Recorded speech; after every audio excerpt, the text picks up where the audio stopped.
Assalamualaikum warahmatullahi wabarakatuh. Waalaikumsalam warahmatullahi wabarakatuh. Kami menanya soal cinta, Pak. Nabi Muhammad itu dalam keluarganya soal cinta itu tidak bisa adil sampai Siti Aisyah itu marah, kecemburu. Beliau bisa adil dalam segala hal, tapi soal cinta kenapa tidak bisa, Pak? Apa ini betul apa yang saya sangkakan? Saya pernah dengar hadisnya. Tolong disebutkan hadisnya. Assalamualaikum warahmatullahi wabarakatuh. Waalaikumsalam warahmatullahi wabarakatuh. Cinta adalah pemberian dari Allah ke hati seorang hamba. Karena urusan pemberian Allah ke hati tentu berbeda-beda. Kita dengan anak kita bisa saja berbeda di dalam mencintai anak yang ini lebih dari itu. Tapi yang nggak boleh adalah menampakkan cinta yang berbeda, menjadi sebab kecemburuan. Kalau Nabi merata, sampai hadza qasmi fima amlik fala talumni fima la amlik. Kata Nabi begitu.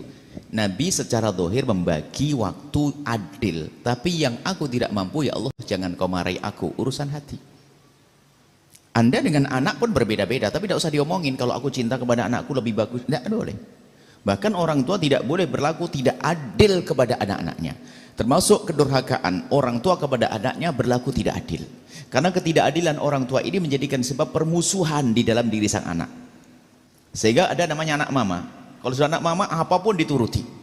Sehingga adik-adiknya yang lainnya, saudaranya kalau pengen sesuatu ngomong langsung nggak kira dituruti, tapi kalau melalui adiknya langsung. Sehingga kalau pengen, dek, yuk ngomong ke abinya, pergi makan di resto yuk, iya. Di saat sang anak adiknya ngadu ke bapaknya langsung, iya, tuh kan, pasti dikasih kalau bapak. Kalau yang minta adik pasti dikasih, kalau kita boro-boro, mulai tanam kebencian. Maka jangan Anda berlaku tidak adil kepada anak-anak Anda. Karena ketidakadilan Anda kepada anak Anda, itu menjadi sebab kebencian di antara mereka, itu muqaddimah kehancuran. Nanti rebutan waris sebagainya, ketidakadilan. Tapi masalah hati Anda berbeda, ya tentu nggak bisa sama. Karena ada kelebihan. Cinta kan ada sebabnya. Mungkin anak yang pertama punya pengabdian lebih, sehingga kita mencintai. Anak yang kedua punya kita lebih. Anak yang ketiga kita lebih. Nabi pun juga demikian. Tapi tidak boleh menampakkan di zahir. Kemudian, tapi sisi lain, mohon maaf. Sebagai anak jangan sekali-kali menduga.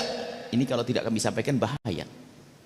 Jangan sebagai anak jangan sekali-kali Anda menduga ayah ibu Anda nggak adil. Awas, ini penyakit juga. Bisa jadi karena ngiri Anda selalu berkata tidak adil. Hati-hati. Adapun orang tua kita, insya Allah bukan tidak adil, hanya mungkin belum waktunya. Mohon maaf, anak pertama dibuatkan rumah, anak kedua belum. Tapi sudah di otak beliau. Ternyata meninggal duluan, bukan berarti tidak adil karena belum sampai. Ingat, satu sisi. Sebab kalau menyampaikan pesan itu kalau tidak sebanding itu bahaya. Satu sisi Anda tidak boleh tidak adil kepada anak Anda.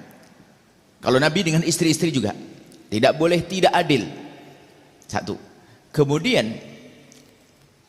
secara amal dohir, kalau hati tidak bisa. Kemudian sebagai seorang anak Anda jangan sekali-kali berkata ayah Anda tidak adil. Karena bisa jadi itu memang bukan tidak adil, hanya karena belum waktunya. Yang gede dikasih 10 juta, bayi belum dikasih dong. Saat umur 7 tahun kasih 10 juta dihambur-hamburkan, jadi apa nanti? Ada waktunya. Maka termasuk anak yang durhaka halus adalah dikit-dikit berkata ayahku tidak adil. Hati-hati, kalau Anda tergolong suka menilai ayah ibu Anda tidak adil, hati-hati. Bisa jadi ada kebencian di hati Anda kepada saudara Anda. Itu saja insya Allah.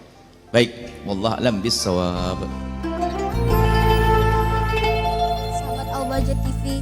Setelah menyaksikan video ini, jangan lupa bersolawat kepada baginda Nabi Muhammad. Shollu ala Nabi Muhammad. Allahumma sholli alaihi wa ala alihi wa